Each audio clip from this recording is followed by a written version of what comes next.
Chelsea Football Club, according to Fabrizio Romano, Hato's going to be a Chelsea player within the next few hours or next few days. Brother, make your mind up. Furthermore, we understand why Chelsea have been so careful with putting a bid in for Javi Simons, and it's got a lot to do with Arsenal and Bayern Munich, and I'm going to explain to you. And this is actually them learning from other people's mistakes, and I love to see it. We also understand what Chelsea value Jackson at, what Newcastle value him at, and the reality is the pendulum here that's swinging is Benjamin Sesko, and he is the key for Jackson going to United potentially, Jackson staying at Chelsea, or Jackson going to Newcastle. It is getting very interesting.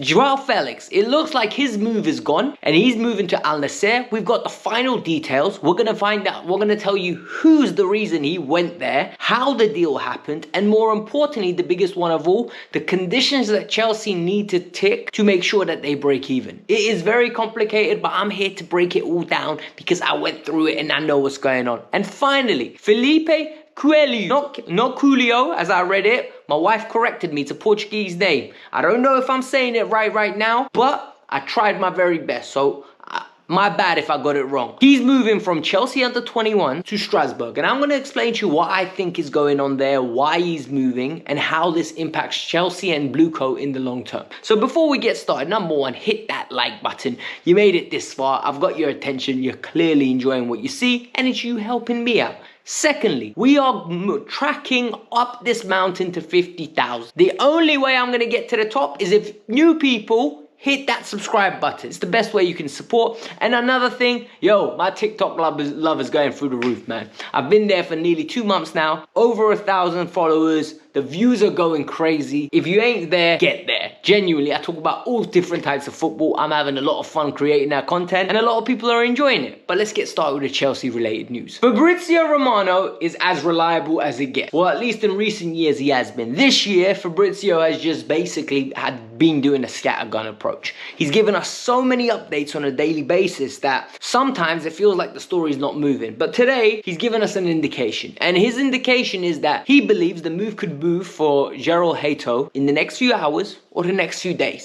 This essentially is reaffirming what we've been hearing. The player wants to leave. The player that not only refused to not play in a pre-season game, but there was something called a Como Final Cup that he basically said he doesn't want to play it. He wants to move to Chelsea. He believes the long-term future for him is best at Chelsea Football Club, and that's the way that he's going to go. And for me, this is great to hear because this means Jorrel Hato is doing everything he can. I personally can't lie to you. I don't like when players do this because my logic is very simple. If you can do it to them, what are you going to do to us one day? You know, someday someone's going to come and try and take one of our players. Do I want one of our players to down tools? Because essentially that's what's Hato's do, right?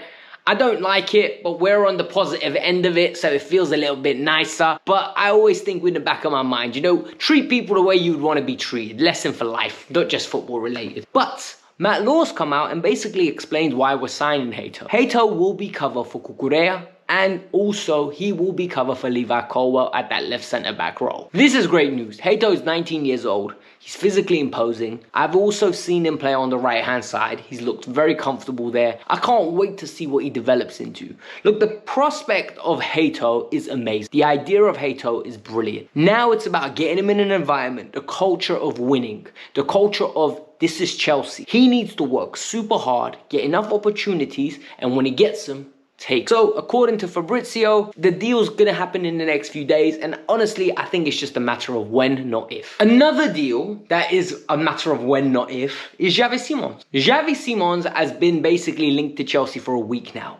This is the issue with what we have created, right? We want ongoing news updates as if I'm literally checking my bank account after I spend money. The problem is, these deals take time to do. These clubs have more things to do than chat to one club and try to formalize complex documents with clauses on clauses.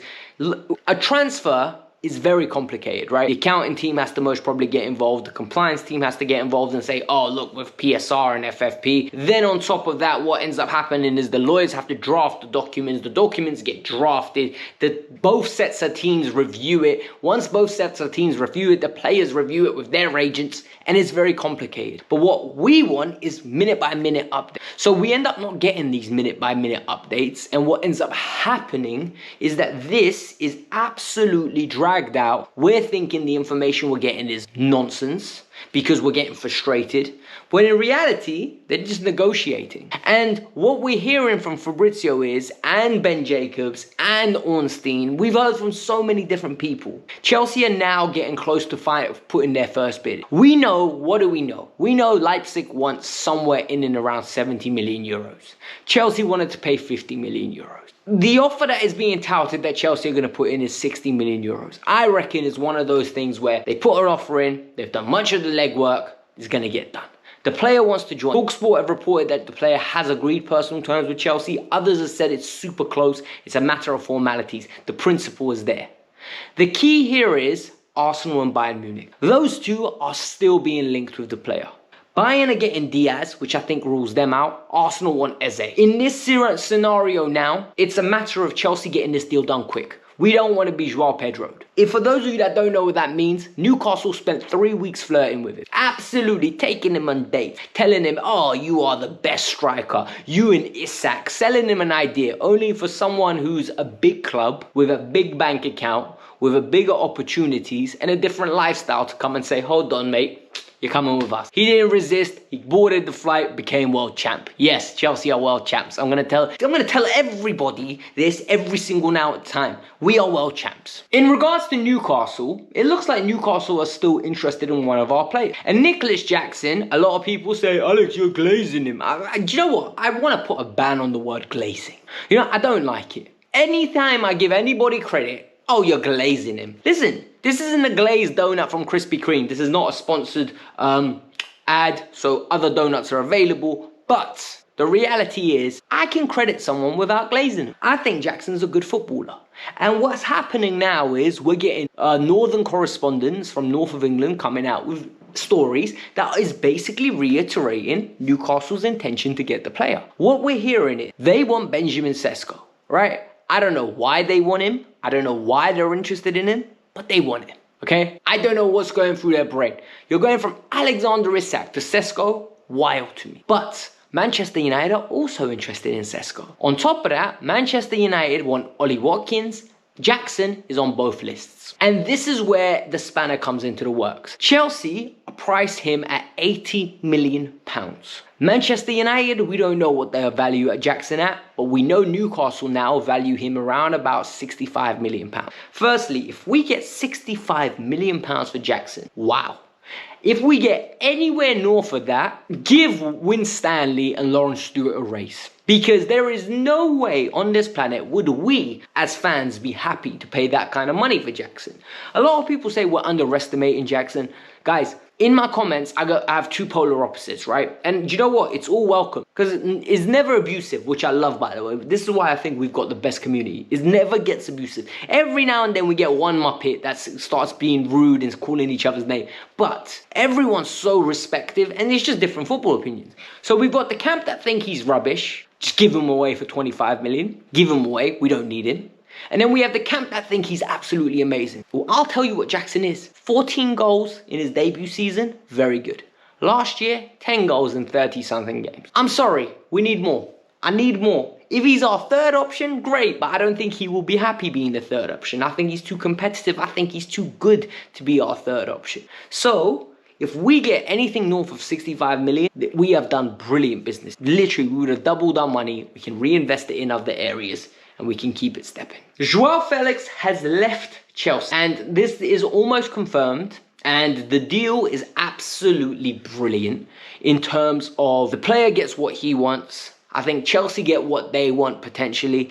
Al-Nassr and Saudi Arabia PIF league get exactly what they want. And you see a pattern here, right? Everybody leaves happy. What happened? How did it happen? We spoke about my immediate reactions. For those of you that haven't seen it, at the end of the video, it will be there. We can talk about it. I can't lie to you. I'm not taking it well. I don't like that Joao Felix is almost retiring. Listen, I said Victor Osimhen will retire if he goes to Saudi Arabia. So I won't be a hypocrite. That's one thing I'm not, right? The same rules I hold for Osimhen are the same rules I hold for other players. You are 25 years old. There is no way you should be learning Arabic for a profession. You should be learning Arabic for fun. You know what I mean? For fun, to learn it, to speak to other people. Not because you work in Saudi Arabia as a footballer. You're too good of a footballer to be in Saudi Arabia at age 25. I'm sorry. He's retired.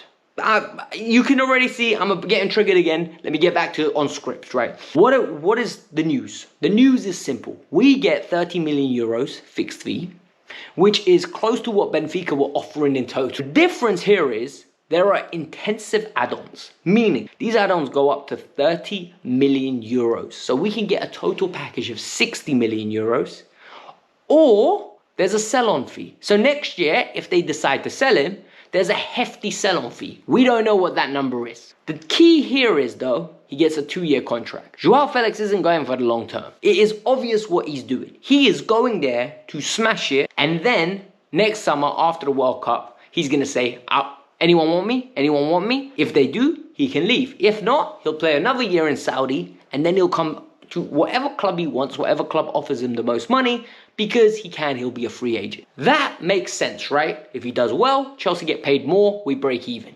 If he does well, they sell him, Chelsea gets more, we're happy. Joao gets his career under control. For me, it feels like we're absolutely losing a very good player that we could have given an opportunity to, but we didn't. Part of the reason why this happened was because Cristiano Ronaldo got on the phone to him and persuaded him to come to Saudi rather than go to Portugal. One thing I'm going to say, sometimes your friends are the closest thing to your enemy, because the fact that Cristiano had the audacity to pick up the phone and persuade him to go to Al-Nassr over Benfica, that is a violation of trust.